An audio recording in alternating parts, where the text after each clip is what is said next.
Alright, welcome back everyone. So this will be the second part of the meta recap for season 11-12.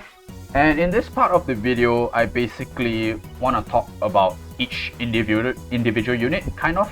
So, I'll talk about why I put them in the first place, why I took some units out, and just some comments on their performance overall. Like even some of the units that didn't make into either of the boxes, why I didn't consider putting them in. Things like that. For the older units, I'm not gonna talk too in depth about them. Like I'm not gonna say Hilda is a good tank and blocks displacement from Archon of the Moon. Like that's very old news by now. I was just talking about some of the newer stuff. And to start right off, we'll be talking about Lostham, which is part of the 3 units that I highlighted in the last video as part of the new priority picks.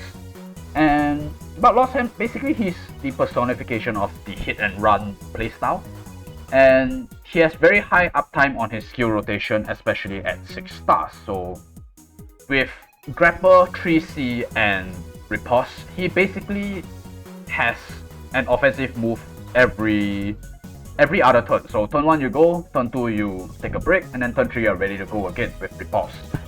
So very high uptime, and every time he goes in he can get out as well if you follow the rotation.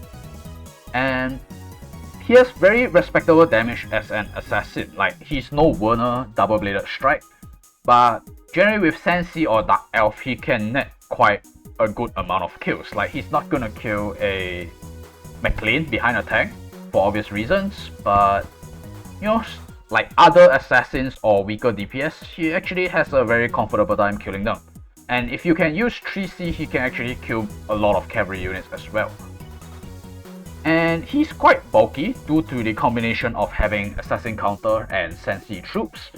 So what this means is that anything that hits him when he is able to counter is actually not very secure, because it depends on how many of your troop he manages to kill, and based on that you will have lesser hits connect on him and he might actually just randomly survive out of nowhere. And we've seen this a little bit in the playoffs as well. Things like Cherie, Dieharte not being able to comfortably kill Lostham depending on the buffs that he has as well.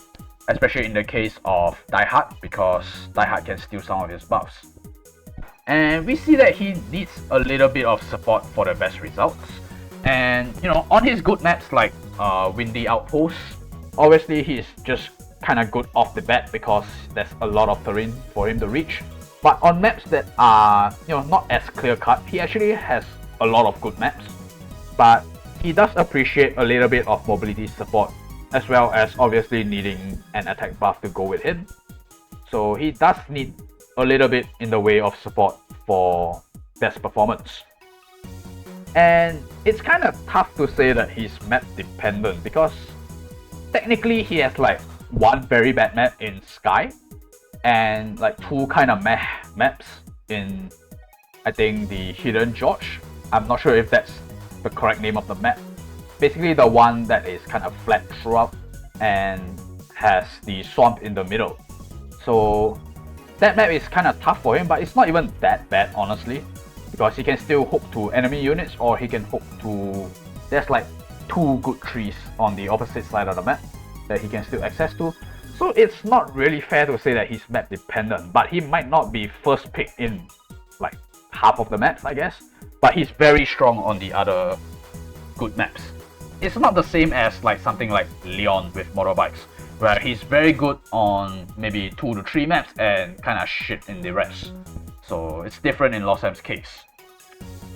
For Sissi White, we've talked a little bit about why she's good. And we've visited Sissi White versus Rozen quite a few times in past meta recaps actually. And we're basically seeing a rise in her value due to slower pacing of the game. Lostham, Lucretia, Sissi White, they're all not really the fastest units. Lostham can be fast on a good map, but otherwise he just kind of plays a waiting game as well. Gets a good pick off and just retreats back. And in this slower pacing, or I like to call this the breeze standoff, where both teams just kind of camp on their respective sides on the map. They wait for a breeze and then they get a kill and then they win the game that way. And we are seeing an increasing amount of games that play out that way. either Tenure Breeze or just regular Breeze procs. And this slower pacing means that Sissi White actually has time to gather her coins and use the utility that she actually comes with. Because Act Again, Inspire, and the Lancer tank, just all these three things together will cost about 10 coins. And if you are like not lucky, you will need at least 3 turns to get that much coins. So she does take a while to actually get her value out. And this slower pacing means that she more consistently manages to bring value out of a kit. And the rest of it is just typical Sissi White things. She's a good answer to physical strikers in draft, and what this means is that you don't need to be pressured to first ban Gintoki if you have like 2.5 tanks, 2 proper tanks and Sissi White. So if they ban one tank, you just pick up either the tank or the Sissi White and you just play that way. And if you get to free up a ban on Wehttam, you get to ban things that are also more annoying, but where their answers are not as clear cut, that's not as black and white. Like McLaine, it's not very easy to say how to counter him, especially if the McLaine is backed by a tank, because yeah, you get the idea that you mostly just want to ban, you just want to pick long range magic DPS, which is like Lucretia, or like a mage like Kagura if you have it, or you want a very strong assassin like Werner. You can kind of answer him that way, but it's not as clear cut, right? You have to see what the McLaine has for his teammates as well, like tank aura to reduce the range damage that it takes, a faction buff to increase its survivability, that sort of thing. Whereas with Wehttam, you can say, yeah, I put Lancer, how are you going to initiate? With your AoE? That doesn't sound like a very good choice either. And one final thing to note about Sissi White is that she has very good synergy with Gintoki because she has summons.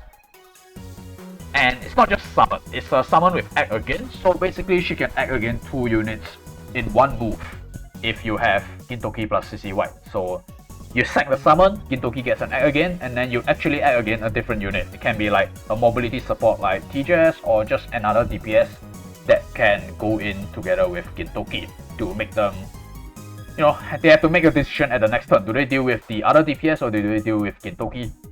And it can be very devastating in that sense. Finally, with Lucretia, I actually don't think I need to say too much about this unit because what she does is nothing new. She basically, her main thing that she does now is she just gets a breeze, she goes into trade, you keep the puppet, and then you just use it for turn order and reduce cooldown. So Lucretia can be pretty difficult to answer if she's behind a tank for slower paced draft. Like if you are playing your own Lucretia, Gintoki, something like that. The Lucretia can be a little bit annoying as long as they can protect their puppet from being stolen by like a Lostham or something because of the nature of a revive. And if you are lacking sustain, she can just kind of walk up, drop a black hole and get the fuck out.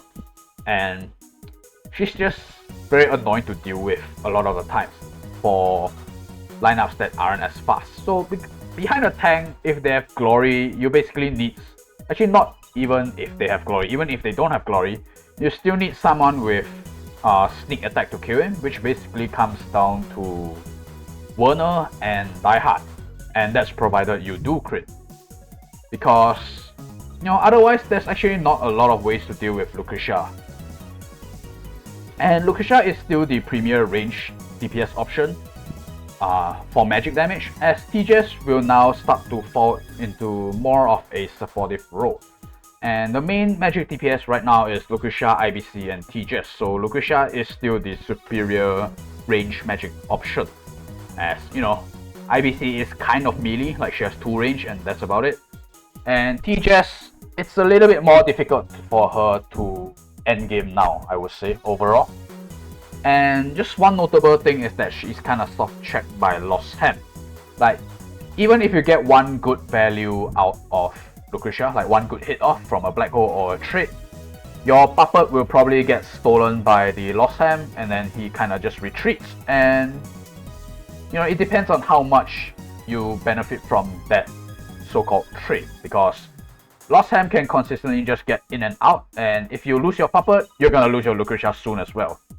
So yeah, that's just one thing to note in the draft, is that she's soft countered by Lostham. So, you know, if they open with Lostham, your first pick Lucretia is a little bit less threatening. Like, the opponent will be able to answer her. And we're talking about Wehttam, which is, you know, part of the gang that were ex-first pick. So he's actually still a very strong first pick, and he does still get first ban quite a lot because he offers the immediate threat range, and he's kind of annoying to deal with in terms of despair if he doesn't have to be the one going in first. But you know, there's competition in terms of like draft ideas, and so he faces quite a bit of competition. So there's Lostham, there's Gintoki. Some people still want to first pick a tank, or they want like Sissi White or a Liana for Act Again. There's a lot of ways to go about in the draft right now, and Wehttam is not always the answer. And going forward, there's also going to be a lot more strong units, so you know, the draft is gonna shake up a little bit. And the reason why he kind of dropped off from first pick for me is he's easier to answer compared to other threats. It's just you gotta have a tank, and hopefully you have some dispel to go with it as well. So obviously against something like AoE Rush, Wehttam will always be good if they don't have a proper tank. Like Cavalry Juggler doesn't tank Wehttam at all, unless you have like Bernhard Aura or something. So like in those situations where you know their box has very little to answer Wehttam, he's still obviously a very good first pick or first ban.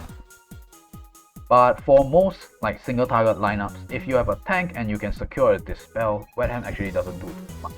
You still need a dispel because Wehttam can do AoE, even though it's not ideal and he'll probably die for it, but it opens up the rest of the enemy's draft to other non-ignore guard single target units that can benefit from that AoE tempo. And he's soft checked by the Sissi in draft, so this is what I mentioned with the 2 tanks plus Sissi White that I'm running as well. Although it's possible to get around Sissi White, and technically other tanks as well, if you are able to drag out a match where their guard kind of runs out and they are forced to position in a very close formation, or if they are lacking proper dispels. Even if they have a Sissi White, you can use an assassin to get a trade, and if you somehow get the Sissi White to move before that, they don't have dispel for the despair, and then Wehttam can still go in and get a kill by bypassing the tank. And one of the main problems I find with Wehttam nowadays is if you are kind of playing into an endgame with a Wehttam, like he gets a kill and actually survives, the problem he has is that he has very high cooldowns when you don't clock. So he actually has a very questionable endgame performance, where sometimes if you have Werewolf, it's enough to able to sustain and do damage, but if you don't have that, or if you have to punch into some bulkier units that also have self-sustain as well, he actually struggles to close out the game compared to other DPS in the endgame. As for IBC, we're basically seeing a revert to release IBC draft priority, as she takes a step back since securing the key DPS becomes more important currently. You know, she faces a lot of competition. She's still a very good second pick to follow up on your first pick, but if you first pick IBC, you are going to lose quite a lot of the high value threats right now. So eventually, if there are a lot of threats that want to be paired with IBC, we might see, IBC go back into first pick because there are more options to pair with her again. But right now, based on the start of Season 12 before the new units come out, IBC does take a little bit of a step back. But she does get second ban quite a bit still because like IBC Lostham, IBC Lucretia is still very obnoxious to deal with, and you'd rather give more of these slower units. She suffers a little bit because she has limited threat range with her IBC talent boost. She basically already has the +2 and her threat range is 10, which is, it's not bad, but it suffers a little bit compared to a lot of other DPS. And if she loses her teammates, she needs to have at least 2 teammates before she can cast any of her formations.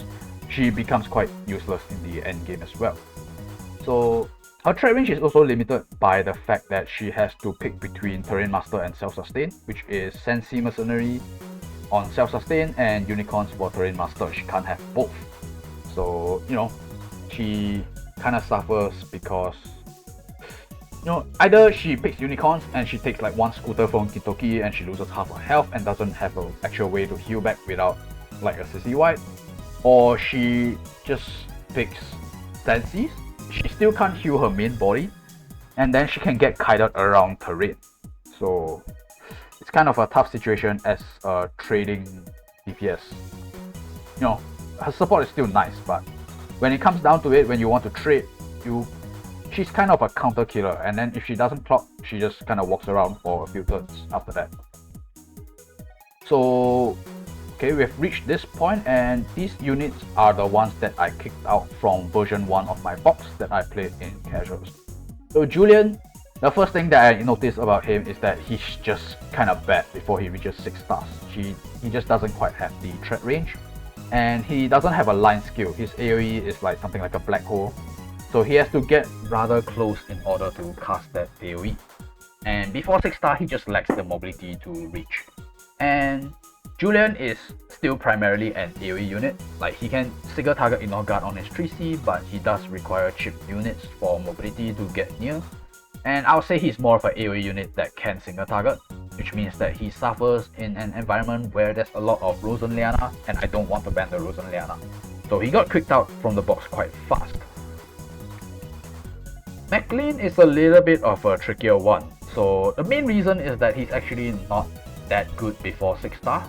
His terrain duration is too short, it runs out too fast, and basically your terrain, your AoE skills will still be on cooldown by the time your existing terrain runs out if you are on a lower star and you don't get good initiative.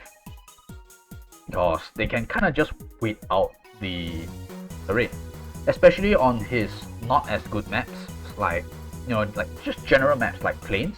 You can kind of force him to commit all of his skills within 2 turns by, because he has to block both the top and bottom side of the map. And if you're 5 star, that shit runs out by turn 3, and maybe you haven't bought enough time, or maybe even if you have bought enough time, you can't get any offensive potential out of him because you blew everything on just creating defensive terrain. And I find that his bulk is actually a little bit questionable against non-assassin units. Like, sure, he's very tanky behind like a Landius with faction buff, and most physical assassins can't get through him. Even double bladed strike might struggle to kill him in some circumstances. Pepsi's not gonna kill him, Lostham's not gonna kill him. Pretty sure Dieharte can't kill him on water as well.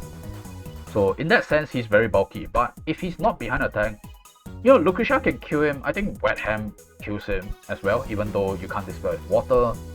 IBC kills him, like any magic will probably kill him. And even in one game, like a 20% health, Archon of the Moon with his double act again and healing from the Flower Boon Bonnet actually just straight up killed my McLaine like it was nothing and healed back up to full HP. So he's very tanky against physical, but mostly referring to physical assassins. He still takes quite a bit from other like non-assassin units that have like higher multipliers, dispels, debuffs, or things of that nature. Although he still does have a revive, and basically the only people that can get through his revive is Werner with his passive block. And in order for that to work, he at least needs to be not on water, which can happen quite a lot before 6 stars because some people don't pay attention and their terrain runs out at the start of the turn and they're actually not on water and then they just die. So that's one thing to note if you are playing a lower star McLaine, and even if higher star, you need to be mindful of how many turns of the terrain there is left on the tile that you are standing on. And his 3C damage is actually on the lower end. I'm talking about the single target Ignore Guard part of the 3C as an assassin, especially if he's on Spirit Boots, because Spirit Boots, the stats are mostly on defense. You will see most McLanes have around maybe 1.4k attack with 1.2k defense on water, something around those lines, and the offensive build McLanes will have around 1.6k attack. And I find for this unit, most of the damage actually comes from the troops. I call it morphling. I think it's called like elementals or something. And you really need to be careful that you actually hit in water, because I've seen multiple times McLaine, they just run forward with a breeze and they've already used their act again for defensive purposes to create the terrain. and then they just run in with breeze and try to attack something out of water, and the elemental troop does like 0 damage outside of water, and then they just flee. So, you know, be careful of that. And its 3C damage, actually even in water, does... No, it's a little bit weird. It does kill quite a few things, but it can also miskill quite easily, like in this screenshot where my Dieharte in Hilda aura, so he cannot crit, and he just face tank a McLaine when both of them are in water. He survived the fixed damage after as well. And the main thing that makes McLaine rather difficult to use is that it's almost impossible to get both very good offensive and very good defensive value in the same game, because the more skills you have to spend at the start in order to delay, the harder it is for him to actually, you know, show his DPS value. So most of the time he's stuck in one role. And if you don't need McLaine for defensive purposes, I think you kind of just won in the draft anyway, and it's just more of a win more scenario. So that's what I think about McLaine right now. So it's a little bit on the fence, of course. Mine is not 6-star yet, and I will play him in 6-star because like he's still a good unit, but I think he does take a little bit of figuring out to get proper use out of in the draft. I don't think he's quite a blind first pick ban as what I've seen in some of the other servers playoffs. Ares, I actually think he's still a very good option, and I just happen to need someone else in his position in the box, and I didn't have anyone else to kick out. And I needed Elwin because I needed Elwin to fight against AoE Rush on ladder, because Ares doesn't do as well against that. For obvious reasons, Elwin self-sustain, having SSM, and Ares actually kicks ass with future Ares, which is Lovina for AoE, and has very good synergy as well because Lovina can bring him forward, and Ares can kind of group up units for Lovina to blow up in one big AoE, even if they try to spread out most of the time. So they have very good synergy in that sense, assuming Ares can get into position to actually AoE things.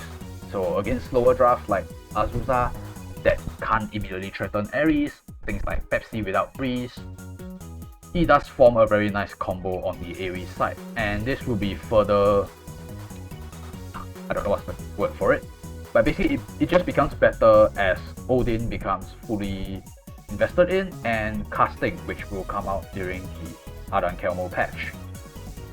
He does have like good single target against tanks because of the displacement, but it's not very consistent because if you really want to kill a game, you need to dispel the guard along with the displacement, and he only dispels 3, so it doesn't happen most of the time. Like sometimes you can just take advantage of it by bringing the enemy closer, or you know, you can make things weird on the turn that their guard is going to run out. But against Hilda, that's not going to happen, and you know, you can still do it against like weaker tanks. Like I guess Latius, you can kind of do it. There's a downtime, but Christian doesn't really have a downtime either. So you know, depends on how much your draft can take advantage of the displacement. Like I personally love displacement plays. Like if you watch me for a long time, you will know that. But I just don't really have a slot for him right now, and it's going to be a bit more difficult even in the future to fit him back into the box. Maybe something for backup box in playoff. As for Alicia, she just doesn't do quite enough into tanks, and you know, I've visited this concept before in the past, and in a draft scenario where I don't really want to ban tanks or healers that much, like I'll ban the Hilda, but if there are other tanks I probably won't ban them, and Alicia's value becomes very limited in that scenario. Sure, she does dispel 5, she does an AoE after that, and she also breaks defense if they don't have Rozen, but that's just a better unit that can take her position most of the time. And she's very good against aggro matchups like opposing single target or AoE rush, but that's about it. So she's not very consistent in ladder, and also more of a backup box unit as well. That's what I find. And now we get to talk about the balanced time faction Redman, which is funny because this is the third time this has happened. First one being Leonhardt during like season 1, Then we have Rin around season 4 or 5, can't recall. Now we have Gintoki, balanced infantry time unit. So he is first pick worthy despite being more of the janitor archetype, because his whole gimmick revolves around sending other units to die first. And he's literally, he just chills at the back. Like, Gintoki is never going in first, it's just suicidal. And you don't want that. He's very good at cleaning up late game because he has very good troop options for that as well. You literally sacrifice a unit for extra turn on Gintoki.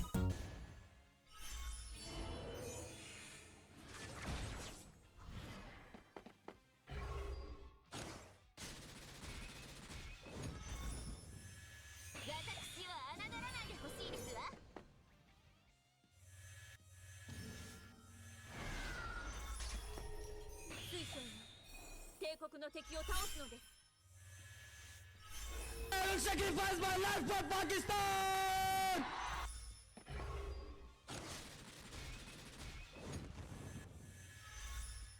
Although you do need to be careful because this act again can be a little bit tricky to use, and if you're not careful with it, you just end up giving your turn priority. So this unit doesn't have that much range, but it's okay. Like, he does have range on the scooter, so his limited range is referring to his single target.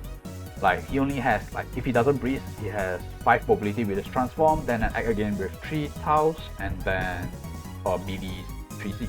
So it's 9 range if you include his act again, which is, not great by today's standards. But his poke and harass is actually very annoying because it pushes you back and it breaks your weapon as well. And if you don't have a dispel for that, it can be very annoying. Or even if you can't heal back from it and you just have a 50% health DPS for no apparent reason. Like, even some units, let's say Lostham, he hits like a mage and he takes like 60% or 70% of his health as counter. Gintoki can actually just finish him off with the scooter because it has a very high multiplier and because you will have mimir effect from your ally dying. So his bulk is actually a little bit reliant on having 6-star and actually having talent stacks, which means that he's actually quite squishy before any of his allies die, or if his transform happens to run out, which is incredibly rare. Mostly it's more of you kill him before he can sacrifice any of his allies properly, and otherwise you kind of just have to wait until the end to deal with him. It's quite difficult to deal with him plus his allies in the middle of the map. For Kagura, I've already mentioned this previously, she's very good in single target aggressive comps, and you get to have a pick between having a 2-range attack or a stronger attack that stuns before battle. So you will pick 2-range attack against aggro matchups and you will pick the stun attack against tanks. The main problem with Kagura is that she's not very tanky and she also has no revive, so it's quite easy to counter kill her on the enemy side of the map. And she can spam her skill if she somehow doesn't die, that's part of a 3C. So what this means is that, you're playing against a tank healer, which is not Rozen. You try to keep Kagura till the end of your turn as the last action, and they are kind of forced to keep their healer as the last action because otherwise you just go in stun and some other DPS may be able to take advantage of that at the start of your next turn. So if they have a healer, obviously they're gonna heal the tank and they're not gonna kill your Kagura. So next turn, you might just straight up just kill the tank with the second hit. Like, if your first hit takes their revive and their second hit kills the tank. So that can happen as well. So if you can find such value out of her, she's actually very strong against like generic tank lineups, like not hard tank push lineups, because usually those are able to deal with the stun, especially we're seeing an increasing amount of angels fed up to deal with Lostham. And there's also that future accessory that both blocks stun and passive block. So, she's actually a very good unit, but it depends on the overall lineup of your box and whether you can bring good value out of her or not. Burner needs no introduction. She's one of the units that I put back into my units to replace Julian, an assassin for an assassin.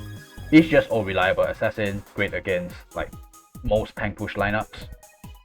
And yeah, I'm not gonna elaborate too much on him. Oboro, I think he just benefits from the slower pacing overall because Lostham, Lucretia, Sissi White, McLaine, these kind of lineups, they don't unga bunga into the middle of the map and try to kill you as fast as possible. So it's a lot easier to get up to 2 or 3 stacks at the minimum with Oboro. And against some tank lineups with that sacrifice some of their faster options in favor of picking the tank, he can actually get up to 4 stacks fairly consistently nowadays. And he's a hard win con, which is always good for ladder. And if you do pick him, it forces the opponent to kind of play aggressively. Like, they have to do something. They can't just let Oboro charge up to 4 stacks. Well, some lineups can afford to do that, but just make sure that doesn't happen in your draft. And make it so that they are pressured to actually engage on you. And if they can't do that, they can't just auto lose, right? Because if you have higher trade range than them, and you have an Oboro, and they cannot trade favorably with your high range DPS, they kind of fucked up in the draft anyway. So the other nice thing about having that pressure is that you might just make the opponent feel pressured to kill him first over another carry unit. So let's say you have Oboro and Lostham. Technically both of them can win their games, but Oboro needs to charge until 4 turns, and then they throw in their Wehttam and they go for the Oboro kill. You counter kill his Wehttam, and then your Lostham just kind of cleans up the rest of his team because they can't chase the Lostham. So something like that can happen. So that's one other good trait of Oboro as well. Like, he just forces the enemy high range DPS to go for him instead of another more important unit. For Elwin, like I mentioned previously, he's just one of the better units to have against AoE Rush, because otherwise my lineup is very weak against AoE Rush. Like, my Wehttam gets first ban, I don't have Rozen, my best sustain options are like Sissi White, which is awful. Like, I don't really have a lot of good picks. Like, I kicked Alicia out, so Alicia's out of the picture. Everyone else basically has to tank like a good AoE hit from, let's say, Clotaire, from Vincent, even from Kruger before they can actually do anything. And Elwin is just an extra layer of security against AoE Rush. He actually doesn't do too much against other matchups, but I guess he's nice into single target trade lineups because he buffs Glory, and also he comes in with a revive and has Dispel 5 for things like Pepsi, or things that you wanna passive block, let's say McLaine, or things that you need to attack first like Werner. So he does have value in that sense, but against tank push, he actually doesn't do too much. Although it's also a little bit difficult for tank push units to kill him as well. So it depends on how you look at it. Finally, we have SP Grenier, and I kind of put him in just because I wanted a tank, and I literally don't have any other tanks built. Like, I have a Vargas, which is kind of arguable against Grenier. Like, they both have their good traits, and Vargas allows you to just completely shrug off Wehttam single target. You still need to have these spells to deal with the AoE, but Grenier does offer that extra layer of security against magic DPS. Like, they just cannot ignore Grenier. Although he is weak against magic, but I would find that mostly he will tank a good 2 hits, which is honestly all I expect out of Grenier in a draft. And he doesn't have a revive, but he does what I need him to do. So he's nice in terms of that. He also buffs Glories, which is nice if I happen to pick like Werner or something after that. He's one of the better offensive tanks and can actually late game very well if he's not crippled. So let's say the opponent tries to deal with my Grenier by just spamming assassins, like assassins plus Oboro, to completely ignore my guard. Well, joke's on you, Grenier beats Oboro in the late game because you try to hit him, he counters first, does a lot of damage, and he just hits you after that as well because this guy has like almost 2000 attack depending on what covenant you have equipped. And he can late game a lot of other units that like don't counter him as well. Late games Wehttam, he late games Pepsi, he late games some mages if you can get to a mage without dying somehow. Late games those as well. So yeah, as long as you're not playing like into, let me think, what's a good example? Things that have a lot of self-sustain that can also tank a few of his hits so that his buffs run out. Those are his bad matchups, I guess. I don't really have an example on top of my mind. But yeah, basically, if they try to deal with your tanks by bypassing him, he will just late game you. Hilda needs no introduction, and basically what's new about Hilda is just the cavalry balance blade build. It generates quite a lot of terrain for denying act again, so things like Lostham, Cherie, Dieharte, they all, it kind of feels bad playing against a cavalry Hilda. And most people have to run cavalry Hilda anyway, unless you just first ban Gintoki, because Gintoki will just eat your Lancer Hilda alive. And turning into cavalry is not safe because he dispels 5 buffs. And that's not to say that Cav Hilda automatically beats Gintoki. No, that's not the case. Gintoki actually still beats you if he gets to hit you a few times and you can't deal with him. So yeah, it's more of just like surviving the initial hit. And she is a little bit squishy in this class. Like, she basically will just lose to a mage over time, like over 2 turns, if she has to tank a few hits from like a Lucretia or something. So you do need to be a little bit careful about that. For TJS, I'm experimenting a little bit with a more supportive build with Night Bloom, and the main reason for that is I am playing with a tank generally most of the time now with this current box, and it does suffer a little bit not having the Goel for matchups into a tank healer. Usually, like, if you can trade 3 for 3 and then they have a tank and a healer, you have TJS and a DPS, you just auto win that matchup by nature of having Goel for self-sustain, so that you can still have a little bit of healing even though you are bringing Strengthen, and now she doesn't have that option anymore. But the Night Bloom is kind of nice for playing against Wehttam or like dispellable stunts, not undispellable stunts, so things like Dieharte. It's kind of nice having a second option because it's kind of difficult to get tank plus IVC / Sissi White a lot of the time now. If they're committed to banning your dispels, they will, and TJS is kind of the backup dispel option. And like, Goel does win games, but I think Night Bloom nowadays can win games as well, because most of the time you actually don't link game with TJS. She's just kind of a mobility support, and then after that she kind of hangs at the back, so it's nice for playing against opposing Wehttam for the dispel.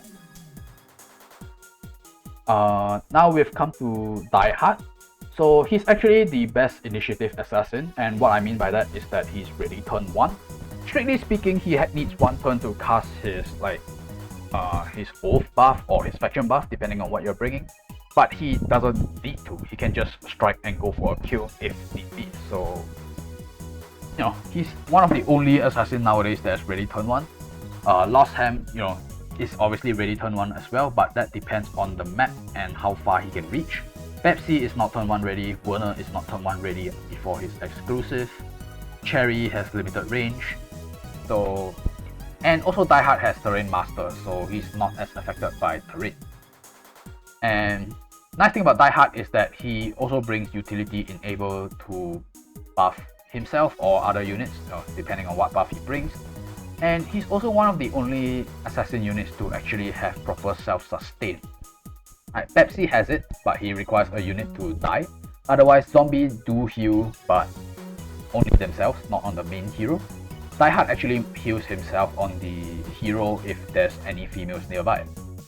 And one thing that you notice about Dieharte is that he does have animation issues in melee. So either if he's getting hit by someone in melee range that is not a flyer, or when he's already expanded his skill and you try to melee someone, he actually takes a lot of damage on his hero from animation because the cavalry runs in front of the ranged troops. So you need to be careful about that when you are late gaming with him. Epsilon, he's still a good janitor, and basically Epsilon and Gintoki have, it's not really a love-hate relationship, but they kind of counter each other in different ways. Whereas for Gintoki, his scooter is actually incredibly annoying for Epsilon to deal with because it breaks his weapon, which is the main thing that makes Epsilon a strong unit in the first place. So if you're not careful and if you don't have Dispel, you can actually just get killed by like a scooter into Heaven Sanction from a Lucretia or something like that. And it forces him to have some kind of external Dispel, which is where TJS, Sissi White, these kind of units will come in so that he can get his weapon back, because obviously you can't use his weapon to dispel his weapon if his weapon is broken. So yeah, whereas on the flip side, Epsilon is one of the units that can more consistently kill a buffed Gintoki. So regardless of how many talent stacks you transform, even through faction buff and sometimes even through phalanx depending on the covenants as usual, Epsilon is actually one of the more consistent non-mage units that can kill a Gintoki. So he does have that going for him. For Lovina, I think he's my hidden gem of this patch. He has a very underrated mobility support ability in his talent, which works on anyone. Like it's unlike IBC who only buffs 3 mobility units, Lovina can teleport anyone basically. Like he can teleport them 2 blocks, which is not a lot. 2 blocks is like basically giving them a breeze sort of, but you have to place them nearer. But it works with everyone, so I guess even things like Wehttam and Dieharte is basically what I'm trying to say. You can kind of just position them forward against an enemy lineup that might not be as equipped to deal with them on turn 1, and you just get immediate value out of that. Nice thing about Lovina is that he buffs Gintoki among other units like Wehttam and Dieharte, as I mentioned. Although Wehttam and Dieharte don't care too much for his faction buff, although it's nice having some extra damage. He has a choice of attack skills for basically any situation, although having his 3C is the best. That shit kicks ass. Like, you can blow up IBC from full health if the conditions are correct. And if they have like a Rozen plus tank where your 3C isn't really that valuable, you can, just bring Sword Soul and call it a day. And just do a Dispel 5 on their tanks. Oops. And in aggressive matchups, like single target matchups, you can bring his 2 range skill, I don't know, it's called like Flying Slash or something, and he does have quite decent range with that, because he gets +3 from his talent, so it's like a 10 range attack, 8 mobility, 2 range, which is not the best, but it's decent. He can counter kill quite a lot of units because it attacks first, and he does have a passive revive, which is kind of nice in terms of being able to position aggressively, or in terms of pretty much being guaranteed to get value out of his attack skill. Like, he's not gonna die without doing anything most of the time.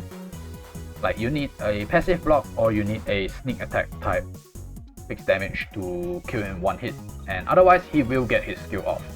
And I forgot to note here in the text, but one of his downside is that if you're playing with exclusive on Lovina, he's actually fairly reliant on having his faction buff or having a faction buff. Yeah, it can come from like Hilda. And if you get that dispelled by like something like a Himiko, he actually suffers quite a lot because his AoE just becomes smaller range. And now we're gonna talk about some units that just didn't make the cut for my box. And first one, we're gonna talk about Rozen, of course. We talk about Sissi, we're gonna have to talk about Rozen, which is the other meta healer. And the thing about Rozen is that she's just kind of deadweight into a lot of matchups, unless you are a hardcore tank pusher that wants the defensive backbone of like tank plus Rozen plus maybe another sustain option.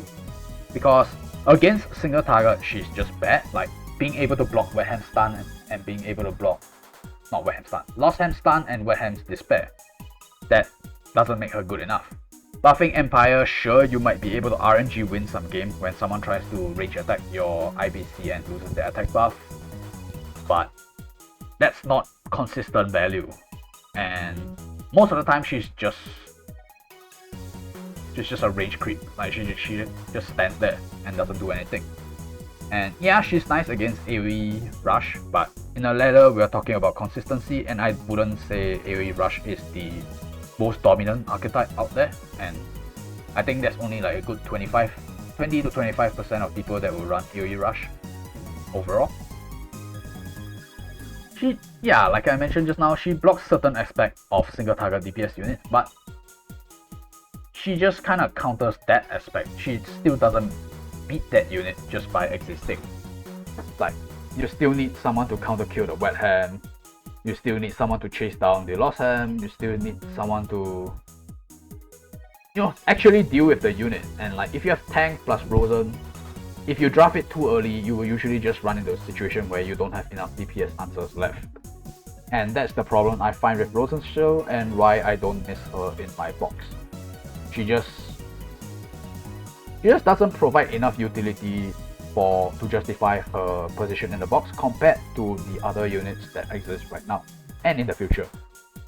I'm pretty sure Rozen will find a place when Awakener or Epsilon comes out, but that is a conversation for a very far future.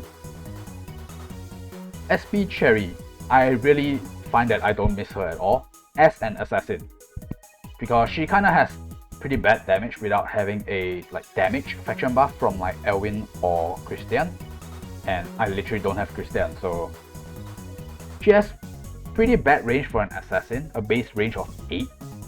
That's really bad. Like, Pepsi can get away with it because he's a late game unit and he actually does a lot more damage when he gets there. Whereas Cherie, you know, you're kind of forced to bring Earth Elf Knights if you want proper range damage. Like Angel's Cherie pretty much just doesn't kill anything from 2 range right now. And sure, like the Last Rite plus Glory build is still a late game threat. It's a very valid threat, especially if you play her with tanks. But in my case, I have enough late games. Like I literally have Oboro, Betsy, Gintoki. I don't need another late game unit. I need someone that can lead the charge and die for the team. And Cherie, for me, is not one of those units.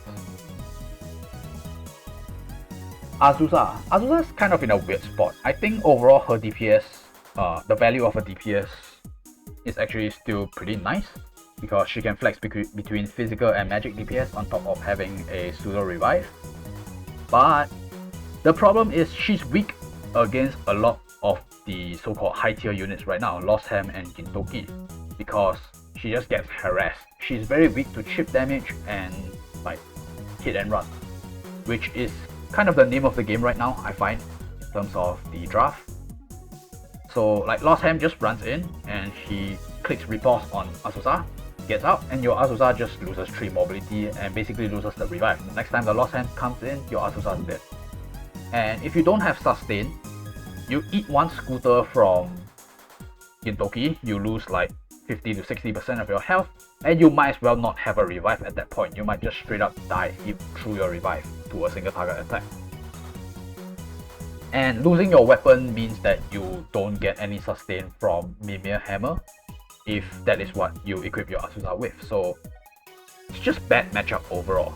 And even against tanks, she's kind of forced to hit the tank instead of like ignoring guard or anything like that. So that's not a bad thing per se, but again, that depends on what you want to do with your box and whether you actually want to hit the tanks. Which right now, I'm not exactly trying to do that. So yeah, that's another reason that I don't put her in my box. She also takes quite a lot of damage from anything that can counter her, like in both melee and range. And I've seen quite a few times Lostham will just straight up counter kill Azusa through when Azusa tries to counter kill the Lostham, like try to chase him.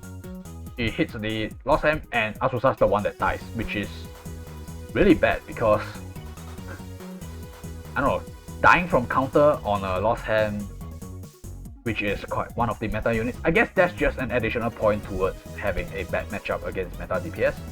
And for that reason, I think Azusa actually fell off quite a bit. There's actually very few Azusas running around.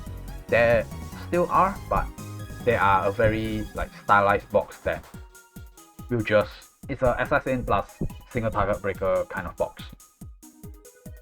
Finally, we've reached Archon of the Moon, which is actually a DPS that I think is legit.